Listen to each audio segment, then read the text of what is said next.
Estrenar este año. Es un proyecto muy interesante, dirige Juan Meza León. Juan Meza León, muchos lo conocen, ha dirigido varios capítulos de Rick and Morty y también fue de los partícipes de la serie de Harley Quinn, de la animación. Y pues se aventuró a dirigir esta película, que es una coproducción entre Anime Studios, HBO y DC Comics. Ay, perdón, ya le di madrazo a esto. Y es sobre el mito de Batman, circunscrito en la caída de México, Tenochtitlan. ¿Cuál es la narrativa o hacia dónde va o por qué hace impacto? En esta cosa que ha sacado DC Comics de los Elseworlds, que hay como el Aztec en Francia y el Aztec japonés y el Batman Samurai, yo creo que surgió la idea de pensar en cómo un héroe dentro de la cultura de la caída de México, Tenochtitlan, podíamos contar esa historia. Entonces la historia es muy parecida a la historia de Bruce Wayne, pero este es el personaje que se llama Yowali, que llega Hernán Cortés del otro lado del mar, llega un señorío aliado a México, Tenochtitlan, tiene un conflicto con el Tlatoani de ese señorío, lo mata. Su hijo ve el asesinato de este hombre, su hijo ve caerse pues la idea de su padre y del reinado y huye al templo de Tzinacan junto con Acaxin, que de alguna manera es su Alfred.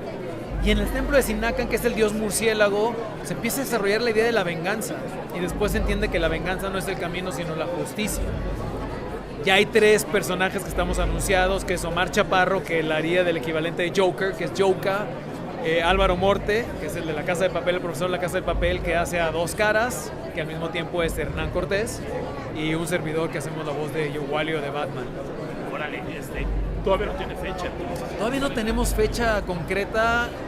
Yo esperaría que fuera mediados del segundo semestre de este año. Que viene el Batman Day y viene como todo eso, que esperemos que más o menos por esas fechas. Yo creo que es muy interesante lo que están haciendo, porque pues es de alguna manera a partir de este héroe mítico, mágico que es Batman, poder contar un poco la historia de este país tan bello que es México. ¿Te preocupa la reacción de los fans de Hueso Colorado? Siempre que haces algo que no se circunscriba en el lore original de un personaje, evidentemente va a haber reacciones de los fans. Yo creo que esto se hizo con mucho tacto, con mucho amor, que creo que va a conectar. Y amén de eso, también creo que va a ser una buena manera, sobre todo para México, de que los chavitos vean México Tenochtitlan vivo. Y a partir de un héroe con el que conectan, poder decirles, esas son tus raíces. Bueno, todos somos indígenas. Y en la animación lo podemos ver lleno de color, ¿sabes? O pensar en México Tenochtitlan lleno de color. Yo iba a participar en un proyecto muy grande que tenía que ver con la caída de México Tenochtitlan en live action, que por la pandemia se canceló. Se quedó como una cosa atorada aquí, y ahora poderlo ver en la fantasía de la animación, yo creo que la narrativa perfecta, sobre todo para conectar con las nuevas generaciones. Pero sí va a ser muy interesante los diálogos que nos aventemos con los fans huesos colorados de Bruce Wayne y de todo su lore. Sí.